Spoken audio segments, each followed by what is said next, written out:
किसानों के कल्याण और ग्रामीण बदलाव से लेकर स्वास्थ्य सेवाओं, खेल ढांचे और जनहित से जुड़ी पहलों तक, आइए देखते हैं महाराष्ट्र की प्रगति को नई दिशा देने वाले कुछ अहम फैसले, विकास परियोजनाएं और सरकार की प्राथमिकताएं। पेश है हमारा खास सेगमेंट महाराष्ट्र 360।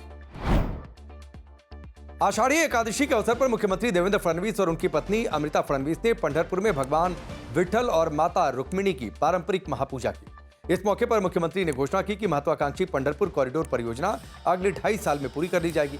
मुख्यमंत्री ने कहा कि इस परियोजना के तहत प्रभावित परिवारों और कारोबारियों का उचित पुनर्वास किया जाएगा और किसी के साथ भी अन्याय नहीं होगा। उन्होंने कहा कि कॉरिडोर बनने के बाद बढ़ती संख्या में आने वाले श्रद्धालुओं को विश्व स्तरीय सुविधाएं मिलेंगी, जबकि पंढरपुर की आध्यात्मिक पहचान भी बरकरार रखी जाएगी। मुख्यमंत्री ने किसानों के कल्याण के लिए सरकार की प्रतिबद्धता भी दोहराई। उन्होंने कहा कि कर्ज माफी, मुफ्त बिजली और बिजली बिल माफी जैसी योजनाओं का उद्देश्य किसानों का जीवन बेहतर बनाना है। इस परियोजना का उद्देश्य मंदिर परिसर का विस्तार करना और आधुनिक सुविधाएं तैयार करना है, ताकि हर साल बढ़ती संख्या में आने वाले श्रद्धालुओं को बेहतर व्यवस्था मिल सके। मुख्यमंत्री ने कहा कि इस साल की आषाढ़ी बारी में रिकॉर्ड संख्या में श्रद्धालु पहुंचे। दर्शन के लिए कतार 25 किलोमीटर से भी लंबी रही और श्रद्धालुओं को करीब 25 घंटे तक इंतजार करना पड़ा। महाराष्ट्र में तकनीक आधारित और टिकाऊ खेती को बढ़ावा देने की दिशा में एक और बड़ा कदम उठाया गया। पंढरपुर में मुख्यमंत्री देवेंद्र फडणवीस ने कर्मयोगी सुधाकर पंत परिचारक कृषि पंढरी 2026 का उद्घाटन किया।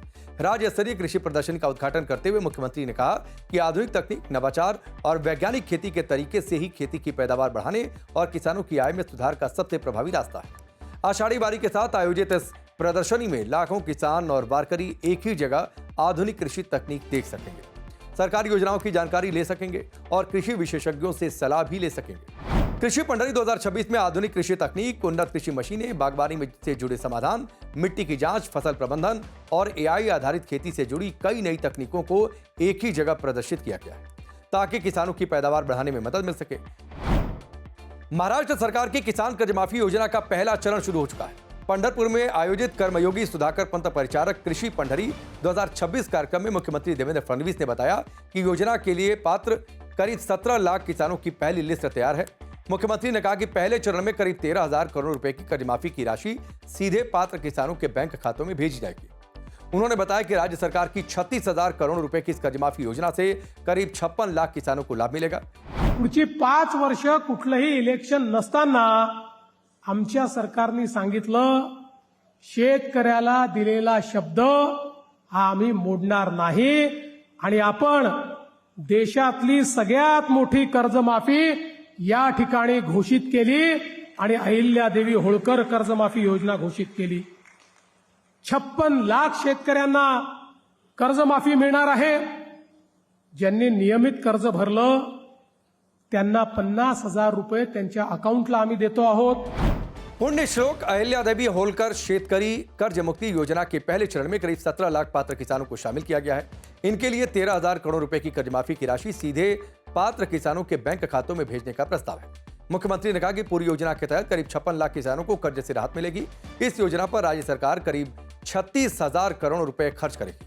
कर्ज माफी के साथ साथ सरकार कृषि बिजली के 48,000 करोड़ रुपए के बकाये के निपटारे की दिशा में भी काम कर रही है। महाराष्ट्र के उप मुख्यमंत्री एकनाथ शिंदे ने यशवंत रामा साल्वी अंतर्राष्ट्रीय युवा स्विमिंग पूल और बहुउद्देशीय खेल परिसर के पुनर्विकास कार्य का भूमि पूजन किया। इस मौके पर उन्होंने कहा कि राज्य सरकार विश्व स्तरीय खेल ढांचा तैयार करने के लिए पूरी प्रतिबद्धता के साथ काम कर रही है। उप मुख्यमंत्री ने कहा कि मौजूदा खेल परिसर को आधुनिक और अंतर्राष्ट्रीय स्तर के स्पोर्ट्स हब के तौर पर विकसित किया जाएगा। यहाँ खिलाड़ियों को आधुनिक प्रशिक्षण की सुविधाएं मिलेंगी, खेल प्रतिभाओं को आगे बढ़ने का मौका मिलेगा और बड़े राष्ट्रीय और अंतर्राष्ट्रीय खेल आयोजनों की मेजबानी भी की जा सकेगी। पुनर्विकास के बाद मौजूदा खेल परिसर को आधुनिक बहुमंजिला खेल सुविधा के रूप में विकसित किया जाएगा। इसमें अंतर्राष्ट्रीय मानकों के अनुरूप आधुनिक स्विमिंग सुविधाएं और खिलाड़ियों के लिए बेहतर प्रशिक्षण व्यवस्था तैयार की जाएगी। महाराष्ट्र की उप मुख्यमंत्री सुनेत्रा पवार ने पुणे के बानेर में कोरू होलिस्टिक रिहेबिलिटेशन सेंटर का उद्घाटन किया। उन्होंने इसे क्षेत्र की स्वास्थ्य सेवाओं में एक महत्वपूर्ण नई सुविधा बताया। उन्होंने कहा कि खास देखभाल की जरूरत वाले मरीजों की रिकवरी और उनके जीवन की गुणवत्ता बेहतर बनाने में ऐसे सेंटर महत्वपूर्ण भूमिका निभाएंगे, ताकि मरीजों को एक ही जगह बेहतर रिहेबिलिटेशन की सुविधा मिल सके। यहाँ न्यूरोलॉजिकल और ऑर्थोपेडिक मरीजों के लिए रोबोटिक फिजियोथेरेपी की सुविधा भी उपलब्ध है। इसके साथ ही महिलाओं के लिए विशेष स्वास्थ्य कार्यक्रम भी उपलब्ध होंगे, जो बेहतर और तेज रिकवरी में मदद करेंगे। तो ये थे इस हफ्ते के सभी खास और बड़े अपडेट्स। महाराष्ट्र 360 में अगले हफ्ते फिर मुलाकात होगी। तब तक आप अपना ख्याल रखें।